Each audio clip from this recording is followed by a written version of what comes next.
Dear friends, I welcome you to my channel. A historic day for the United States and the whole world. American voters have elected the 47th President of the USA. And to the surprise of many, if not most, it was Donald Trump who became president again. The man who held this position 4 years earlier. Later, I remind you, in 2020, he lost the election campaign to the current American President Joe Biden. Until the very last day.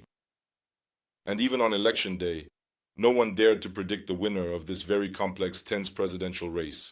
However, we see that Trump defeated the current Vice President Kamala Harris and made an impressive political comeback. This is exactly what I want to talk to you about today. There is only one historical precedent in American history when an incumbent president lost. Then to his opponent, the presidential election, and he returned again. And this was at the end of the 19th century. It was the 22nd and 24th President of the United States. His name was Grover Cleveland. He was the only president from the Republicans who was elected between 1860 and 1912, an era of complete dominance, by representatives of the Republican Party. And now, it can be said with confidence about Donald Trump.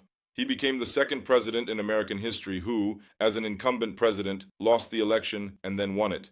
Moreover, he won it, I will repeat, against the sitting Vice President of the United States. Kamala Harris was only the second female candidate in American history and the first black woman. Her chances were rated quite highly by many political experts and journalists. However, the final voting results brought a more than confident victory to the 45th and now the 47th President of the United States. This can already be talked about as a completed fact. As of now, Donald Trump has received a total of 71,647,086 votes. His opponent Kamala Harris received 66,745,406 votes in absolute numbers. The gap was almost 5. And in terms of the number of electoral votes, Trump has already secured the presidency. He received 279 electoral votes with a minimum of 270 required. Kamala Harris received 223 electoral votes. Despite the campaign being conducted under extremely tight conditions due to the incumbent President Joe Biden withdrawing his candidacy and refusing to run again in American history. The last time such a precedent occurred was with President Lyndon Johnson, who was also, by the way, a representative of the Democratic Party. Kamala Harris did not have much time and her team to convey the key messages of her campaign to the American voter. Many journalists and experts are already trying to analyze this campaign. I would like to point out that key mistakes were made by Kamala Harris's campaign team in that she built her campaign not on a vision of future America, but solely on the image of an anti-Trump candidate. In other words, Kamala Harris dedicated the lion's share of her campaign to criticizing the 45th President Donald Trump, as well as discussing the dangers that await America and the whole world in the event of his return to the White House. This message did not resonate effectively in the hearts of American voters, despite indeed having quite impressive support at the start among women of all races, and also hoping to receive support from the Latino community and other representatives of various strata and backgrounds of American society. In the end, it turned out that Donald Trump was able to win 4 out of 7 so-called X-wing states or battleground states were the fight for the presidency. And it can now be said for certain that the choice of the U.S. Vice President, instead of selecting the popular Democratic governor of Pennsylvania, Shapiro, may have been decisive for her loss. Let me remind you, Pennsylvania provides 19 electoral votes. It was exactly this number that she ultimately lacked. Meanwhile, Trump was able to reclaim the state from the Democrats. In 2020, Pennsylvania was largely a classic. The white base, WASP, White Anglo-Saxon Protestant, meaning these are white Anglo-Saxon Protestant voters, largely consists of representatives from the working class. Although there is a large diaspora, including, let's say, Eastern European, including from Poland, and there is also its own Ukrainian diaspora. Nevertheless, this state, Democrats lost, although for a long time, over many decades, Pennsylvania was considered one of the solid democratic states. Now it is no longer so, as we can see. Ultimately, Kamala Harris's mobilization campaign, I will repeat, was a weak choice for vice presidential candidate. If it had been Shapiro, a popular politician and the popular governor of Pennsylvania, it is quite likely that Kamala Harris could have hoped for a winning result in this campaign. However, as is known, history does not have a subjunctive mood. Undoubtedly, there will be more than enough people willing to kick Kamala Harris and her political consultants. Right now, I do not intend to engage in that. Once again, I will repeat, Ukraine had no other choice but to accept any choice of the American voter. Any choice, I will repeat. We did not play a role in this story. We could not and should not have played a role in this story. Unlike authoritarian and totalitarian countries such as Russia, China, and Iran, which have actively intervened in American presidential elections for several campaigns, this was also the case in the current campaign, with special interference from Russia and Iran. It was the same in the 2020 elections when China and Russia actively intervened. And finally, one of the most scandalous campaigns of 2016, I remember I was personally in the United States for several weeks at that time, and I was there on election day when Donald Trump won against his principal opponent, rival Hillary Clinton, the former Secretary of State, and later I attended his inauguration in early 2017. It should also be noted that this is a historic victory because at this point Donald Trump is the only US presidential candidate who has defeated female candidates in both campaigns. Accordingly, Hillary Clinton and Kamala Harris, no one had succeeded before him, for the simple reason that women had not run for the presidency of the United States before, and now he has managed to do it. Well, actually, as it was during the current primaries when Donald Trump won the nomination from the Republican Party, knocking out a popular Republican, the former US ambassador to the UN, Nikki Haley, whom many actually considered the most likely alternative and even viewed as a possible candidate for the presidential election from the Republican Party. But this ultimately did not happen. What can we state at this moment? In the flow of praise and congratulations that has now poured in for the 47th President of the United States, Trump, I see little point in analyzing. I think you will find a million opportunities to read, if you wish, the panegyrics that are currently being directed at the newly elected President of the United States, the laudatory odes that European and not only European politicians are dedicating to him. Actually, this has nothing to do with analysis.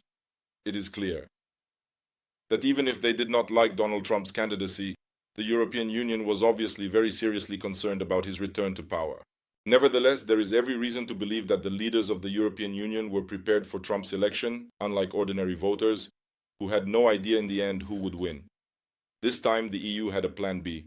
Nevertheless, all congratulations to Trump from the leaders of EU countries are expressed in an exclusively politically correct diplomatic tone, and from Ursula von der Leyen, President Macron, and Viktor Orban. Naturally, politics was the first to congratulate Trump. He was undoubtedly a guest of Trump, including at his residence in Florida, Mar-a-Lago, where Trump watched the election results, surrounded by his family and billionaire Elon Musk. He was already having fun, to the fullest.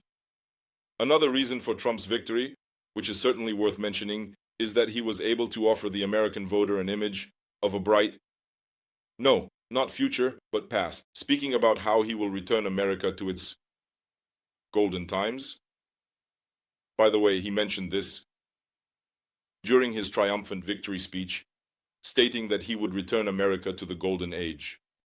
Its power, which many voters who voted for Trump, again due to their age, consider the era of the presidency of a very popular Republican president and one of the most popular presidents in American history, Ronald Reagan, who, I remind you, was in the White House from 1980 to 1988. It was Ronald Reagan who, in fact, defined the current image not only of the Republican Party, but also of America. He made it so that it was under him that the United States ultimately reached the golden age of its superiority, defeating the Soviet Union and its satellites during the Cold War. And in fact, this is probably why Elon Musk recorded a corresponding video addressed to the American voter, filmed in the style of the 80s. By the way, I posted it on my Telegram channel. The key heroes of this video are icons for many Americans. Rocky, the boxer Rocky. Rambo again performed. Stallone, and finally, one of the most iconic American films in history, Back to the Future.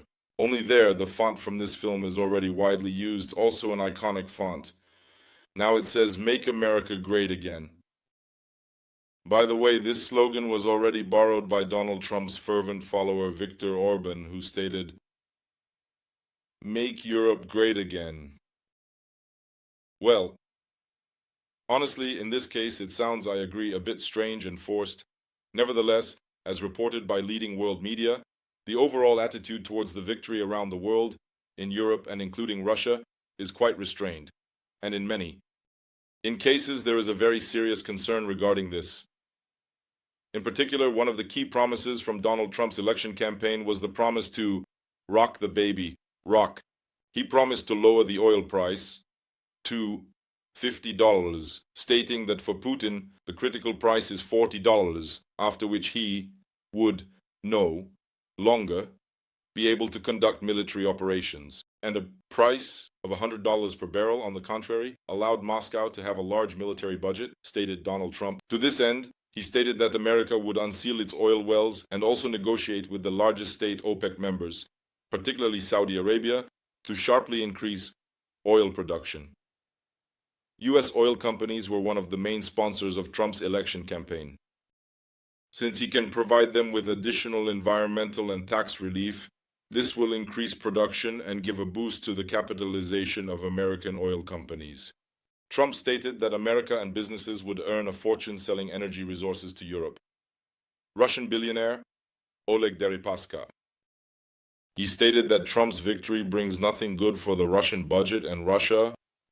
He wrote that "Good morning, New World, oil at $50 by May, the world seems to be everywhere," wrote the oligarch. Well, actually, in the absence of any reaction to Trump's election, Kremlin representative official spokesperson Dmitry Peskov refused to comment. The election results stated that relations are at a point worse than ever. Putin himself attended via video link the launch of the nuclear icebreaker Chukotka, a symbolic name. The whole world lives in the 21st century, but for Putin, it's all Chukotka. Tomorrow he is set to speak at the annual forum in Altai, and he will almost certainly be asked about the US election results. However, the Kremlin is extremely reserved in many ways.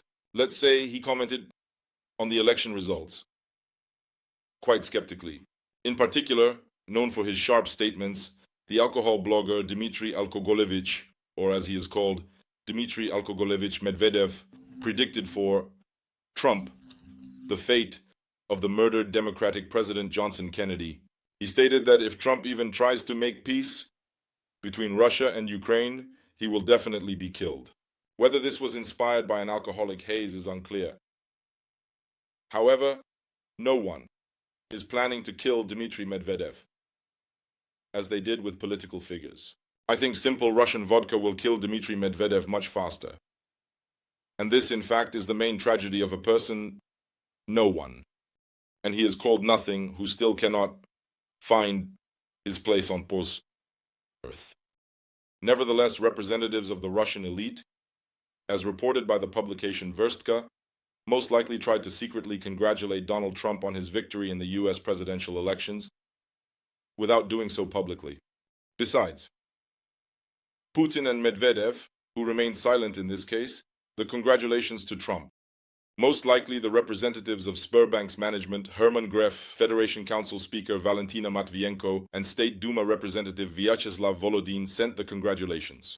As sources told the publication Verstka, in this way, Russian officials hope that thanks to Trump, Moscow's position in the war with Ukraine can improve. These hopes are primarily linked to a reduction in military aid to Ukraine during the so-called special operation, stated a source from the publication Verstka in the Russian Yuzi State Duma. Nevertheless, representatives of the Russian state propaganda community express a sad opinion. In particular, the well-known Russian propagandist TV host of the channel Russia, and now State Duma deputy Yevgeny Popov, wrote on his Telegram channel that Trump will likely offer Russia a deliberately unfavorable deal regarding Ukraine by January. Moscow, of course, will refuse, believes Popov. And then Trump will announce in his characteristic manner an unprecedented aid package for Kyiv and lift all restrictions on the use of the missiles supplied by the Americans. Popov stated this. In addition, another State Duma deputy, Dmitry Novikov, said on the program Time will show that the cynicism in U.S. politics will only intensify. Overall, the Z community of experts and pro-war bloggers expresses quite alarming thoughts regarding the further escalation of Russia's war against Ukraine after Trump's return to power, stating that he is absolutely unpredictable. Criticism, as well as concern regarding Trump's victory, is heard in many propaganda broadcasts, but not from official sources. Official figures prefer to express themselves in a neutral, shall we say, or deliberately unemotional tone. Nevertheless, the former enthusiasm of joy, as during the early victories of Trump, is no longer present. Today, on the 16th of the year, the propagandist Komar stated that our candidate, Trump, has won the US presidential elections, and there is not a trace left of the former euphoria and joy.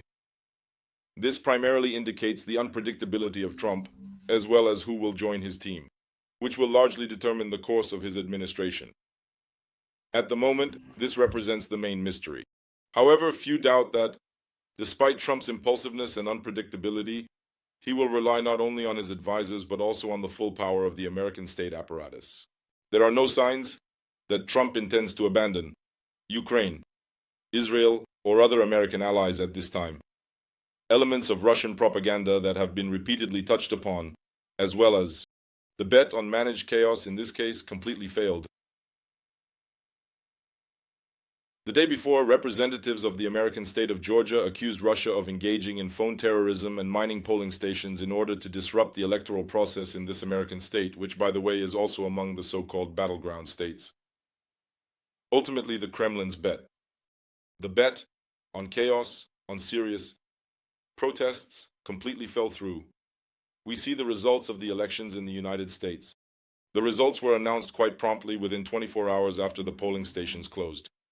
There is no doubt about the victory of the next president of the United States. What Trump will do in the near future is obviously the biggest mystery. The fact that he was congratulated today by Ukrainian President Volodymyr Zelensky, among other European leaders, is also an important signal that Ukraine can expect a continuation of policies, including continuity, despite the complicated history of Trump's relations with Ukraine. However, few doubt that Trump in 2024 is far from the Trump of 2016, and his experience, age, and connections, so to speak, and the commitments he has, impose a completely different imprint on the course of his foreign policy. Moreover, according to the American Constitution, the President of the United States is much freer in defining America's foreign policy than in matters of domestic policy. By the way, Trump will also have his hands completely untied here, as according to the polling station data, the American Republican Party won the elections in the Senate. The Senate, the upper chamber of the American Congress. The Democrats received 41 seats, the Republicans 52.